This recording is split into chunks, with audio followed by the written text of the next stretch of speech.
YouTube, welcome back. We have a bunch of new unique items and a new type of unique item that have been introduced in patch 0.9.1 in last epoch.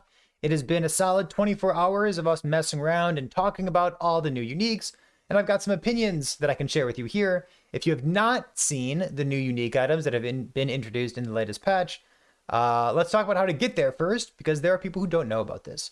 So lastepochtools.com is a website put together by Dammit. You load into this, you click on the resources tab on the top left. When you click on items, you will see a page that looks something like this.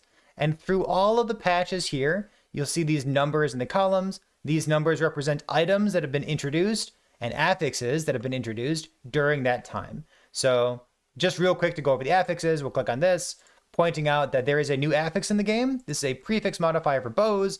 This only just got added to the game, and it's a global base critical strike chance. So thank goodness crit builds are a little bit easier to build for your bow characters on marksman these days.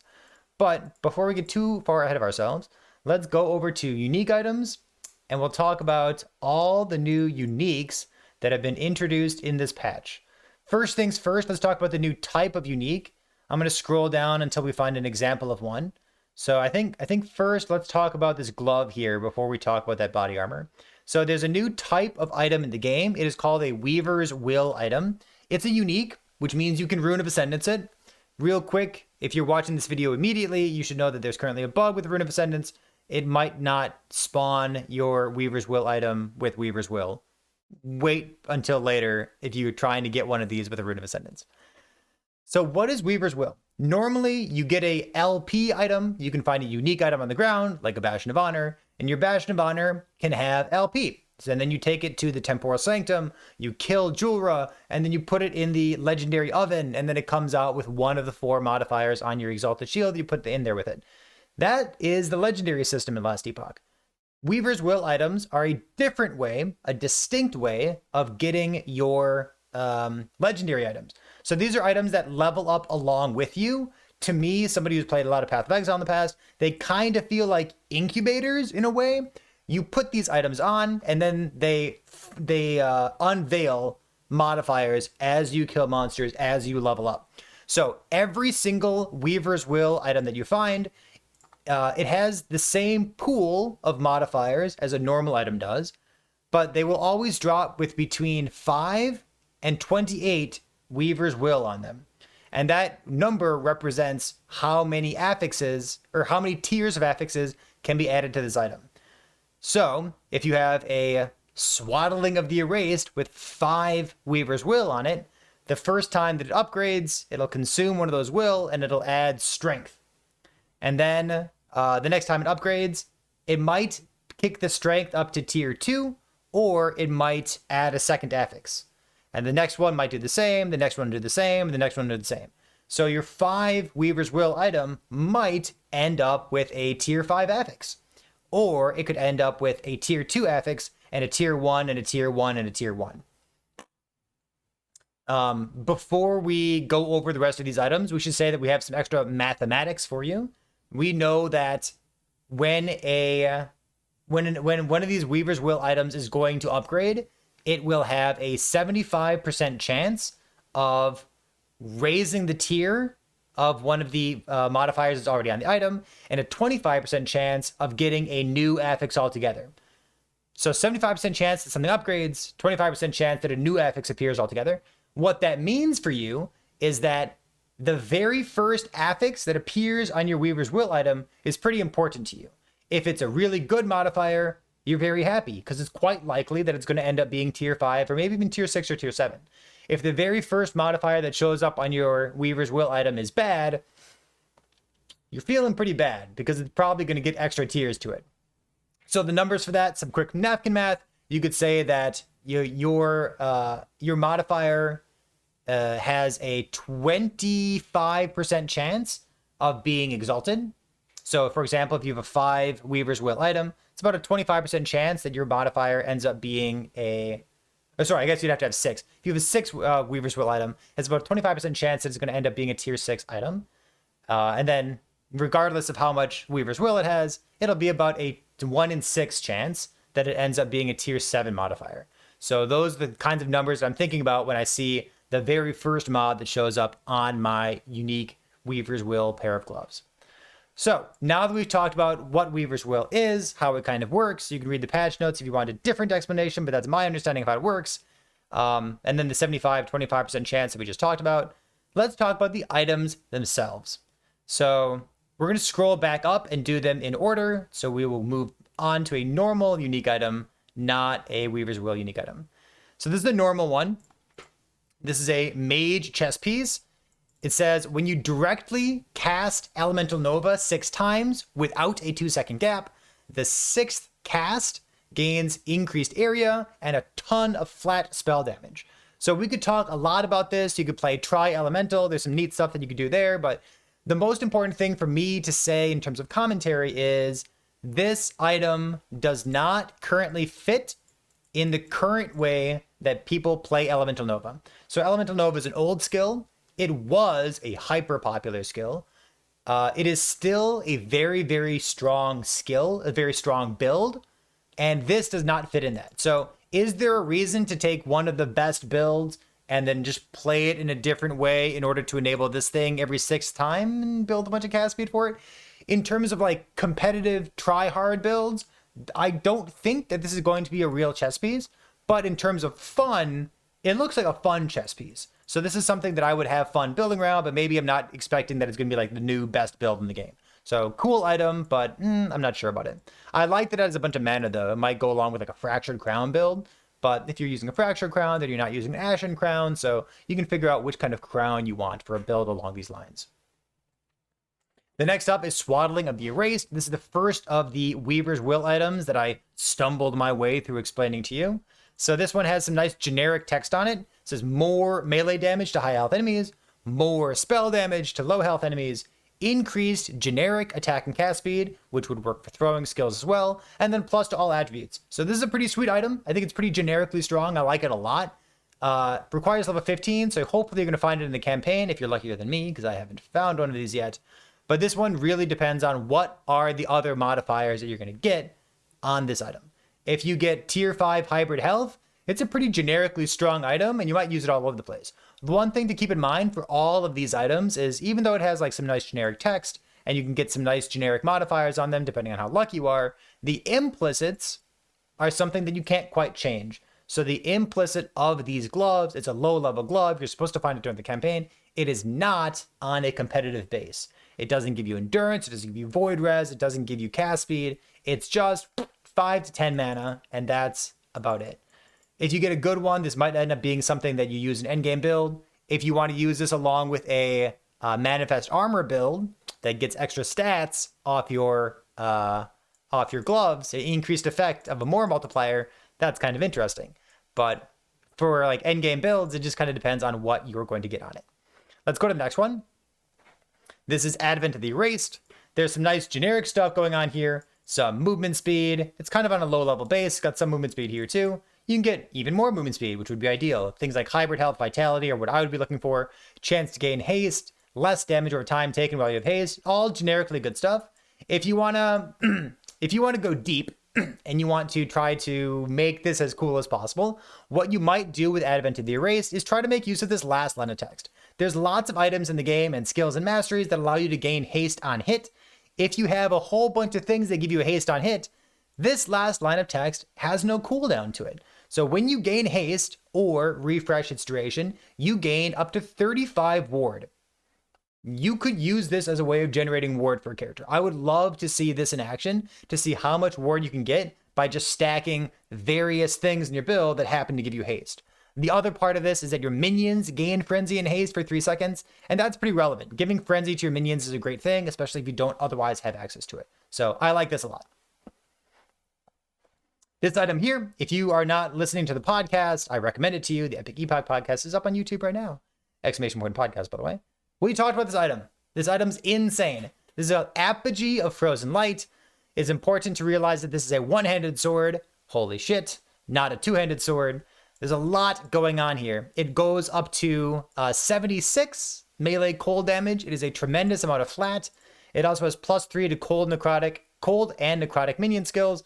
This would apply to Swarm Blade form, for example, because Swarm Blade form has the minion tag on it too. This also applies to squirrels and wolves. This could apply to your Thorn Totem if your Thorn Totem has cold conversion on it. So we have minions deal more cold and necrotic damage to chilled enemies. Pretty good. When a minion dies, you gain a stack of Frozen Vengeance. But what is Frozen Vengeance? Here's a paragraph telling us what Frozen Vengeance does. When you hit an enemy with a melee attack, so probably not doing this with Spriggan form, just like thinking. When you hit an enemy with a melee attack, you expend a stack of Frozen Vengeance to grant all of your minions Frenzy and 30% more damage to chilled enemies for 8 seconds, and freeze up to 8 nearby normal and magic enemies for 3 seconds. Ooh, it's just so much text. Okay, so this doesn't stack. You're not getting a stacking 30% more damage buff, but if you're playing swipe along with your cold squirrels, it's pretty insane. Even with no LP, I think this thing is best in slot for your squirrel builds. I don't know why this thing is common. I don't know why the effective level for legendary potential is 65. I don't get it, but I already have one of these with 1 LP on it. So I'm going to go put some minion melee damage on it and have the most insane weapon that I've ever seen. This thing seems quite good. In terms of memes, something that I'm interested in doing with this, you can make your Locust Swarm scale with minion damage when you are a Swarmblade in Swarmblade form. You would lose out on all this flat damage, but I think that these more damage multipliers would apply to you because it scales off minion damage. So I think there's something cool that you can do with that there.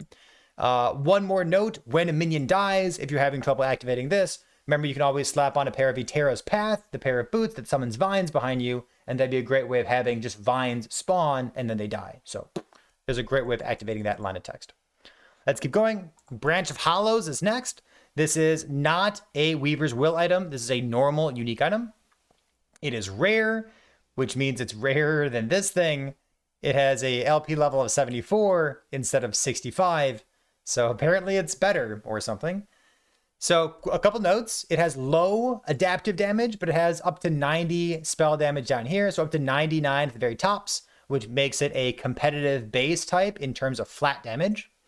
It has, let's look at the generic text first. Spell damage well transformed. So you really want to be using this. Maybe you could use this as a Lich, for example, because Liches transform, but you're probably using this as a Druid build. Maybe you are a Swarmblade build, more maybe you're a Werebear build, playing Cold.Werebear with Maelstrom, for example. So we have the increased damage here, and then we have +2 to level of cold skills. So +2 kind of competes with +1 that you would get on a Dragon Staff if you're using a non-unique item. So +2 is better than +1. You also get the -3 spell mana cost. That doesn't matter too much because transform builds tend to have a very easy time maintaining all of their rage, and they end up being like permanently in form.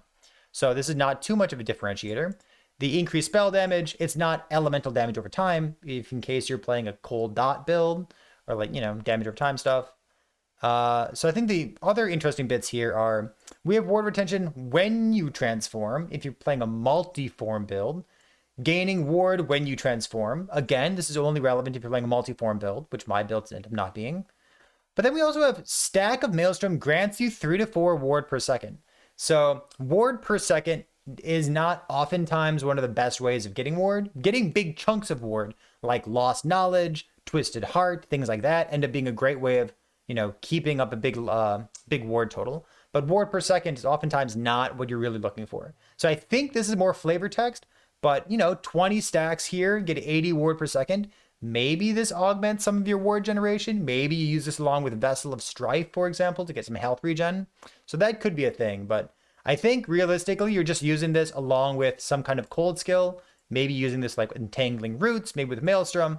I certainly think about this with either Cold.Werebear, or maybe you could use this with Spirit Thorns on a Spriggan build, for example.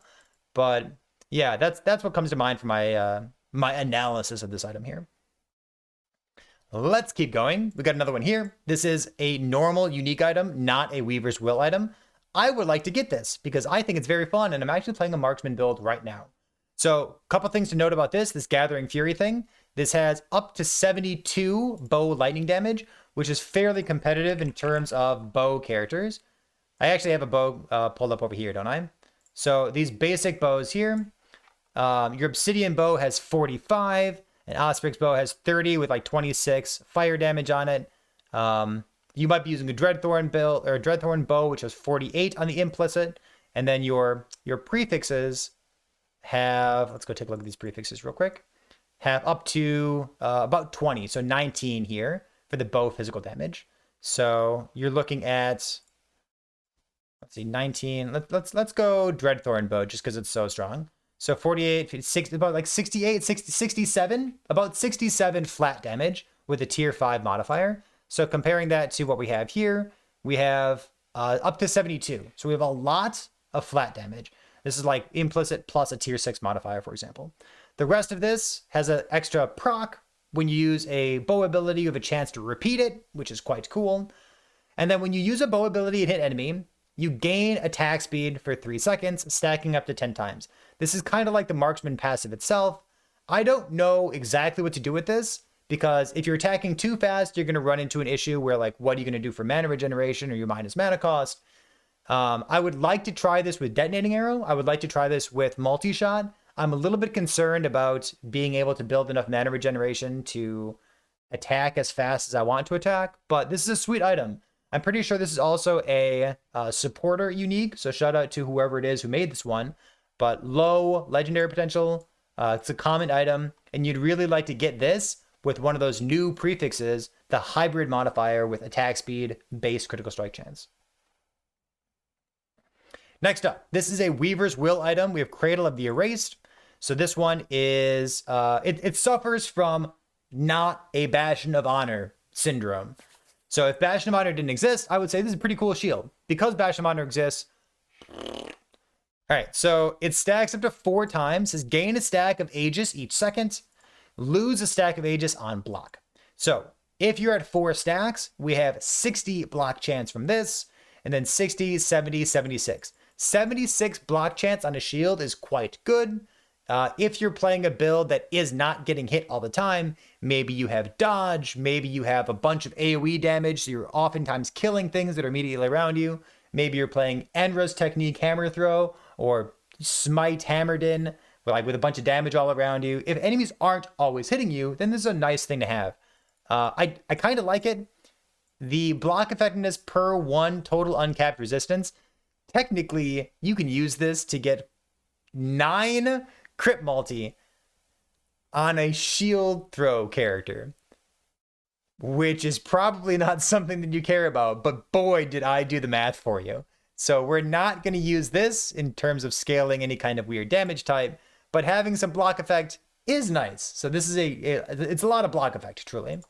Yeah, so depending on what else you're going to get on this, you could get block chance, you can get block effect, you can get reduced damage taken on block. So depending on what else you're getting on this, let's say you get like a tier 6 block modifier, we said 76. I guess tier 7 goes over 20, so you could be 96. You could have a lot of block on this shield.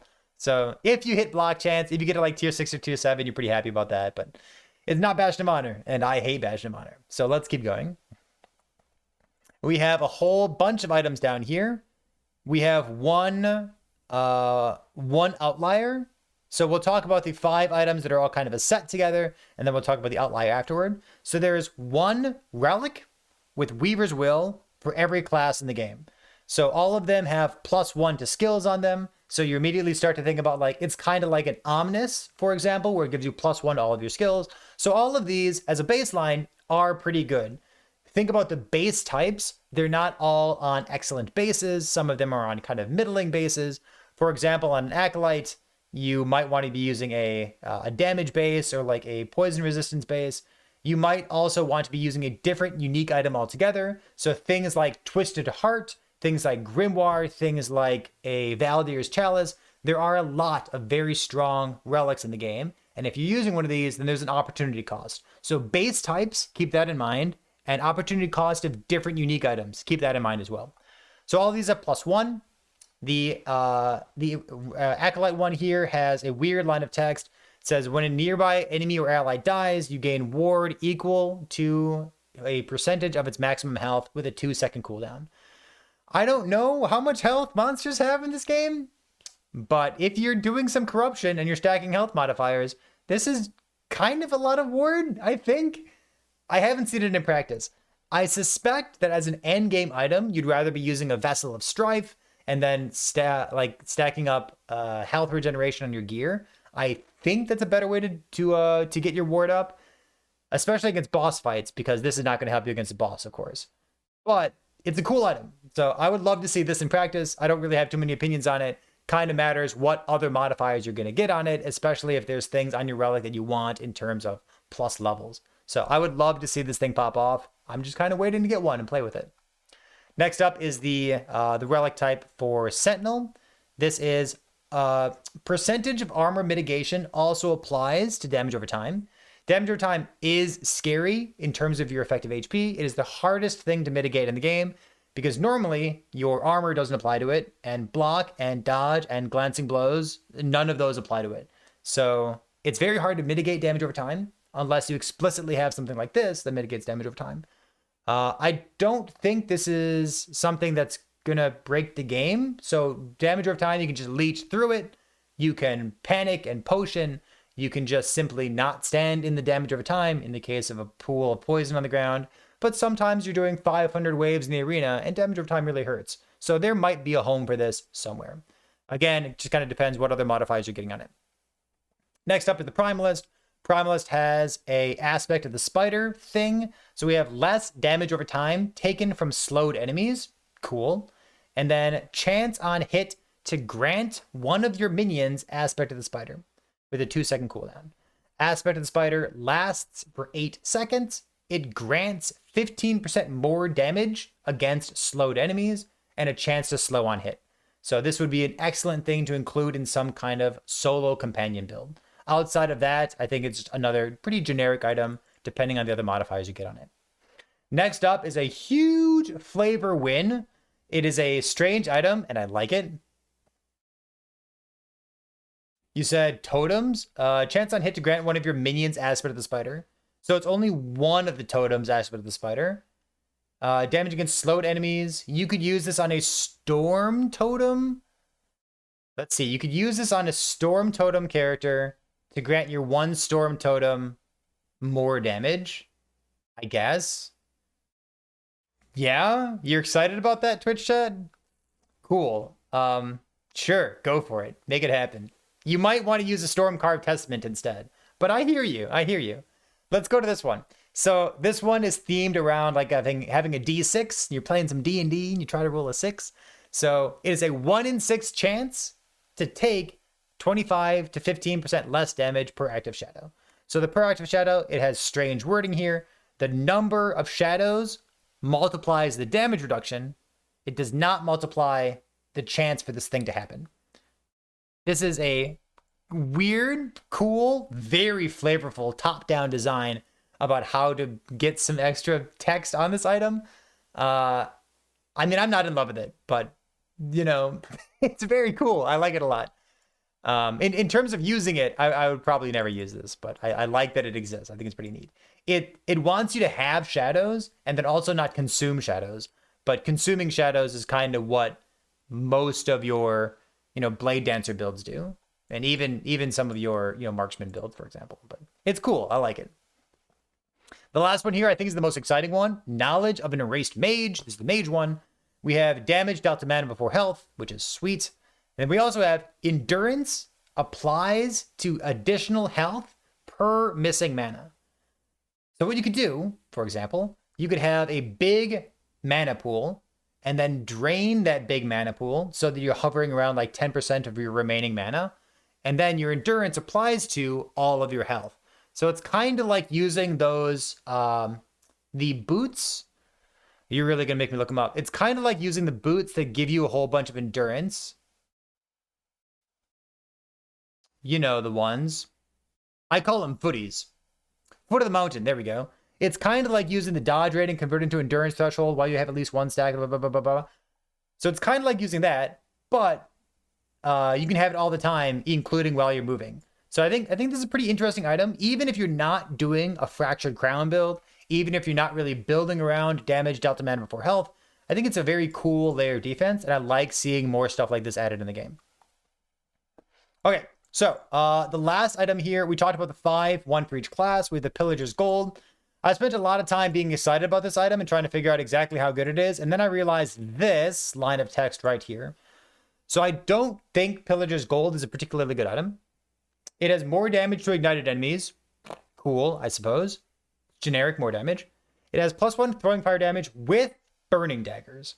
And I was kind of excited because this next line of text gives you a lot of ways of scaling your flat, or sorry, where is it? This one here. This line of text gives you a lot of ways of scaling how much flat damage you get. But the best thing to be doing with Cinder Strike right now is to use it as a support skill to go along with other throwing skills, to go along with Shadow Daggers, to go along with Decoy, turning your Decoy into a bomb with Keltham Blasting Agent, a different relic. To go along with Shurikens, or maybe with any number of things, really. But the Burning Daggers themselves are a sub-skill of Cinder Strike, and they only have 1 more damage multiplier on them. And using a skill that only has 1 more damage multiplier, it doesn't matter how many other more damage multipliers you get on your gear. You get this one here. You can get Osirian for another 10% more damage. You can use Throne of Ambition for more damage. You can use Firestarter's Torch for more damage. But even if you're working that hard and getting LP across the board for everything, you're still just doing less damage and working way harder than the other strong builds in the game. I would love to see somebody get a bunch of chance to find potions on all of their gear. I mean, it'd be really cool and it'd be a quirky build, but in terms of like a competitive output for that build, I don't think this is something that you want to be working on. So if you like weird builds, I would love to see it. The last item that second to last item that we're going to be talking about here is the font of the erased. There is one line of text here that makes me scratch my brain and want to go back to college, and the rest of this is pretty generic. So when I look at this item, I think about the other ring that exists in the game that is pretty generic. Let's go pull that one up real quick. The Ribbons of Blood. Ribbons of Blood is a ring that has % increased health on it. And even if you're not a minion build, you could get 1 or 2 LP on a Ribbons of Blood and then just have a ring with % increased health, which is cool because you can't get % increased health on a ring normally. So Font of the Erased, I think, is a pretty generically strong item. You can just wear this, get some good modifiers on it because it is a Weaver's Will unique. And whatever else you get on it, along with the Elemental Resistance prefix, I think it's pretty good. I still don't know what this thing does. I think it's supposed to be an item that you use with Exsanguinous, which is probably why I'm having so much trouble understanding what this line of text does here. 1 ward gain on hit per 10 missing mana if your current ward is lower than your missing health, or something. I don't really know what this thing does. I suspect that it's a trap. I think it's bad. I'm not sure. I would love to be proven wrong. But when I look at this item, I see the first line of text and I say, awesome, great. The very last item that we're going to talk about here is Apostate's Sanctuary. This, it's got some weird text on it, but we're going to talk our way through it. It's a bone amulet, so it's got a potential of having a very good implicit. It also has 480 flat life on it. Holy crap. We have 2 lines of text describing things that we don't want to do. So we don't want to directly cast spells because we don't want to lose health and lose ward and disable health leech. I think casting a spell would be a pretty bad choice with this thing here. But we have ward per second per 1 uncapped physical resistance while channeling Rebuke. I am pretty sure that this is garbage. I would call this bait. Again, I would love to see somebody make this work. Playing a Forge Guard, getting a whole bunch of ward per second, maybe get some forged weapons as well. Yeah, pretty cool. So we have the generic line of text for the health, and then we also have another generic line of text down here. More damage to bosses and rare enemies. Pretty cool, pretty generic. And then at the very end, tying the whole room together in some kind of, I don't really know what this item is supposed to do, but melee necrotic damage. Sweet. So melee necrotic damage on a rebuke item. It's like a necrotic sentinel or something. It's a little strange, but using this on a blade dancer, for example, is pretty much all upside. So if you can get this with 2 or 3 LP, it's a rare item. It's got 64 LP level on it over here. It'd be hard to get this with 2 LP on it. Even then, you're competing with other items like Aurora's Time Glass, for example. So I don't know, man. If you can make this item work with a weird text here, I think that's neat. But otherwise, it's just 480 flat life with some more damage multipliers on it. So frankly, I'm happy that it exists. I don't know. It seems flashy. It seems cool. Someone's going to try to make this text work, and I can't wait to see the YouTube video about it. So that about wraps it up. We spent some time talking about the Weaver's Will items and how that mechanic works. Then we went through all of the items that have been introduced in 0.9.1. If you've got any hot takes, or if you think my hot takes are bad, I would love to hear about it. So let me know what your impression of these items are and what kind of stuff that you'd like to see in the game in the future. I'll see you next time.